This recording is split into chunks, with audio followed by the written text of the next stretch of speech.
guys, welcome to my YouTube channel Krishna Law Classes.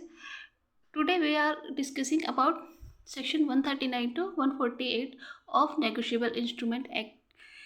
138 तक हम first part में cover कर चुके थे। आज हम सेक्शन 139 से स्टार्ट करेंगे। सेक्शन 139 बात करता है प्रेजम्पशन इन फेवर ऑफ होल्डर, यानी धारक के पक्ष में अवधारणा। मतलब ये कि जब तक कि अन्यथा साबित न कर दिया जाए, यह अवधारणा की जाए कि चेक के धारक ने यह चेक धारा 138 में निर्दिष्ट किसी ऋण अथवा अन्य दायित्व के भागते पूर्णतः उन्मोचन के लिए प्राप्त किया है। मान लीजिए धारक है, जो होल्डर है, उसने कोई ऋण दिया था और दूसरी पार्टी ने जिसने चेक जारी किया था उसके ही बदले उसे ये चेक दिया है। तो यहाँ पर अवधारणा किसके पक्ष में की जा रही है प्रिजम्पशन? तो ये चेक के धारक यानी होल्डर की। सिर्फ इतना याद रखना है, ज़्यादा इंपॉर्टेंट नहीं है। सेक्शन 140 बात कर रहा है defence which may not be allowed in any prosecution under section 138।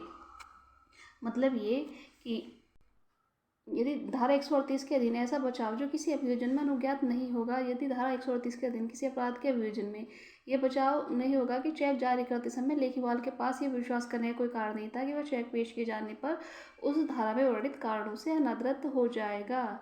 मतलब ये कि जो अभियोजन या बचाव पक्ष है वो ये अपना बचाव नहीं रख सकता है कि लेखीवाल के पास यह विश्वास करने का कारण नहीं था कि वो चेक पेश करेगा तो चेक पेश करने के बाद इस धारा के अधीन अनादत हो जाएगा। इस प्रकार का कोई भी अन्य डिफेंस यहाँ पर नहीं लिया जाएगा। ये बात कर रहा है सेक्शन 140। सेक्शन 141 बात कर रहा है ऑफेंसेस बाय कंपनीज, मतलब कंपनियों के द्वारा अपराध। तो 138 के अधीन अपराध कारित करने वाला व्यक्ति यदि कंपनी है तो ऐसा व्यक्ति जो अपराध कारित होने के समय उस कंपनी का प्रभारी था, मतलब जिस पर उसका प्रभार है वह प्रभारी था और कंपनी का कारोबार के संचालन के लिए उत्तरदायी था, तो वह तथा कंपनी उस अपराध के लिए दोषी समझे जाएंगे और तदनुसार दंडित किए जाएंगे।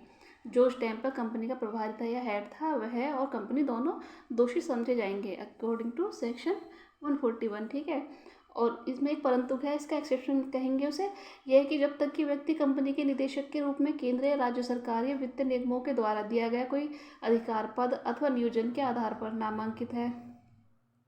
मतलब कि केंद्र सरकार या किसी वित्तीय निगम द्वारा उसे नामांकित किया गया है या कोई पद दिया गया है, या जो केंद्र राज्य सरकार के द्वारा मालिकी या नियंत्रित है। ठीक है, केंद्र राज्य सरकार के द्वारा उसे मालिक बनाया गया या नियंत्रित किया गया, तो उस अध्याय के अधीन अभियोजन के लिए वह उत्तरदायी नहीं होगा। ये कह रहा है सेक्शन 141 का प्रोवाइडेड।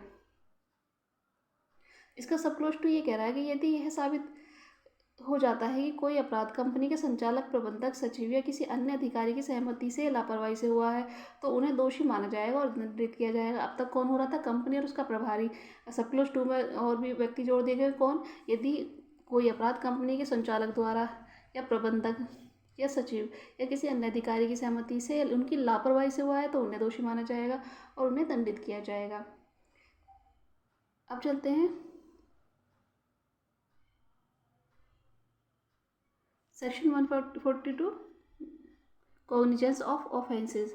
तो अपराधों का प्रसंज्ञान तो कब लिया जाएगा? सीआरपीसी में किसी बात की होते हुए सेक्शन 138 के अधीन किसी अपराध के लिए कोई भी न्यायालय चेक की राशि प्राप्त करने वाले, किसकी? चेक की जो राशि प्राप्त करता है अथवा सामान्य अनुक्रम में चेक के धारक के लिखित परिवाद के सिवाय प्रसंज्ञान नहीं करेगा। मतलब जो चेक का होल्डर है उसके लिखित परिवाद पर ही किया जाएगा, अन्यथा कॉग्निजेंस नहीं लिया जाएगा।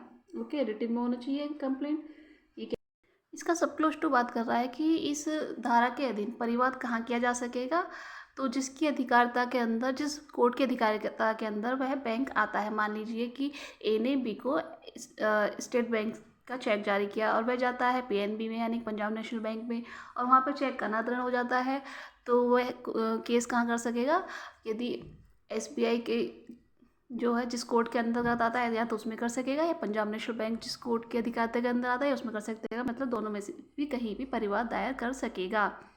ओके, अब चलते हैं सेक्शन 142 ए की तरफ, जो बात करता है validation for transfer of pending cases. ये ज़्यादा इंपॉर्टेंट नहीं है, बस इसको इतना ही याद रखना है कि जो पेंडिंग केसेस हैं उनके ट्रांसफ़र के वैलिडेशन के बारे में बात करता है। अब चलते हैं सेक्शन यहाँ 143 आएगा। 143 जो बात करता है प्रकरणों का संक्षेपतः विचार करने की न्यायालय की शक्ति। तो यहाँ पर जो ट्रायल होगा वो कैसे होगा? समरी ट्रायल होगा। ओके, तो दंड प्रक्रिया संहिता में किसी बात की होते हुए इस अध्याय के अधीन अंतर्गत सभी अपराधों का विचार न्यायिक प्रथम वर्ग मजिस्ट्रेट या मेट्रोपॉलिटन मजिस्ट्रेट के द्वारा किया जा सकता है। किसके द्वारा किया जाएगा? एक तो फर्स्ट क्लास मजिस्ट्रेट के द्वारा और मेट्रोपॉलिटन मजिस्ट्रेट के द्वारा। और कौन सा विचारण किया जाएगा? जो CRPC में 262 से 265 तक संक्षिप्त विचार है वही किया जाएगा, वही समरी ट्रायल अपनाया जाएगा जो CRPC में दिया गया है। ओके, अब चलते हैं सेक्शन 143A की तरफ, जो बात करता है अंतरिम प्रतिकर का निर्देश देने की शक्ति। यानी CRPC में किसी बात के होते भी धारा 138 के अधीन किसी अपराध का विचारण करने वाला न्यायालय अंतरिम प्रतिकर का आदेश दे सकता है। ठीक है, तो ये कौन दे रहा है? विचारण करने वाला न्यायालय क्या दे रहा है? अंतरिम आदेश प्रतिकर का आदेश दे रहा है। और उपधारा 1 के अधीन अंतरिम प्रतिकर चेक की रकम के कितने प्रतिशत से अधिक नहीं होगा? 20% से अधिक नहीं होगा। ठीक है, जो प्रतिकर होगा, जो चेक की जो रकम थी उसका 20% होगा, उससे ज़्यादा नहीं। और यदि लेखीवाल को दोषमुक्त कर दिया जाता है तो परिवादी को संपूर्ण अंतरिम प्रतिकर लौटाना होगा। यदि उसे दोषमुक्त कर दिया तो फिर उसे प्रतिकर भी लौटाना पड़ेगा। ये कह रहा है 143(1)(4). अब चलते हैं 144 की तरफ, जो बात करता है मोड ऑफ सर्विस यानी समन के तामील। तो CRPC में किसी बात के होते हुए भी इस अध्याय के प्रयोजनों के लिए मजिस्ट्रेट अभियुक्त साक्षी को समन जारी करते हुए निर्देश दे सकता है कि उस स्थान में समन की एक प्रति जहां अभियुक्त या साक्षी सामान्य तौर पर निवास करता है या व्यवसाय करता है, चाहे तो स्पीड पोस्ट से या ऐसे कोरियर सर्विसेज जो सत्र न्यायालय द्वारा अनुमोदित किया जाए के द्वारा होगी। किसके द्वारा होगी? स्पीड पोस्ट और किसी भी कोरियर द्वारा, और जो सत्र न्यायालय द्वारा अनुमोदित हो, किसी भी प्रकार से हो सकेगी। कहाँ पर? जहाँ वह रहता है या कारोबार करता है। अब चलते हैं सेक्शन 145 की तरफ, जो बात करता है एविडेंस ऑन ओथ, मतलब साक्ष्य जो लिया जाएगा वो शपथ पर लिया जाएगा। ठीक है, इतनी बात है और कुछ नहीं है।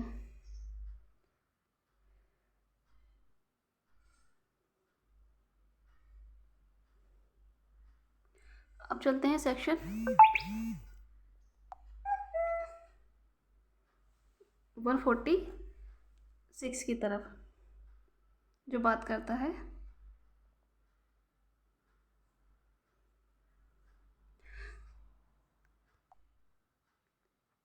सेक्शन 147। ठीक है, अपराधों का क्षमनीय होना। इस अधिनियम के अधीन प्रत्येक अपराध क्षमनीय होगा। ओके, बस कुछ नहीं, इतना याद रखना है, मतलब कंपाउंडेबल होगा, उनका कंपाउंड किया जा सकता है 147 में। बस सेक्शन याद रखना है कहाँ दिया गया। इस तरह का क्वेश्चन बहुत पूछा गया और आगे भी पूछा जा सकता है क्वेश्चन। सेक्शन 148 जो बात करता है दोष सिद्धि के विरुद्ध अपील लंबित रहते हुए समुदाय का आदेश करने की अपील न्यायालय की शक्ति। ये कह रहा है कि यदि किसी व्यक्ति को जिसने चेक जारी किया था उसको दोषित कर दिया जाता है। ठीक है, अब दोषित कर दिया, उसे आदेश दिया गया था प्रतिकर का, उसके बाद भी उसने अपील कर दी। यदि वह अपील कर देता है तो अपील न्यायालय क्या करेगा कि अपील के लंबित रहते हुए, ठीक है, न्यायालय अपीलार्थी को ऐसी राशि जो विचारण न्यायालय द्वारा अधिनिर्णित जुर्माना प्रतिकर के न्यूनतम 20% होगी। जो विचारण न्यायालय द्वारा जो उसको जुर्माना या प्रतिकर का आदेश दिया था उसके कितने 20% हो सकेगी, ऐसा आदेश दे सकेगा। ठीक है, संदाय करने का। परंतु इस धारा के अधीन संदेह रकम धारा 143A के अधीन अपीलार्थी द्वारा संदत्त किसी भी अंतरिम प्रतिकर के अतिरिक्त होगी। मतलब कि जो 143A में प्रतिकर दिया गया था, हमने देखा था वहाँ प्रतिकर देने का आदेश दे रहा था, उससे अलग समझी जाएगी, यानी कि उसी में इंक्लूड की जाएगी। ओके, बस ये था आज का हमारा सेशन। आई होप आपको समझ में आया होगा। Thanks for watching.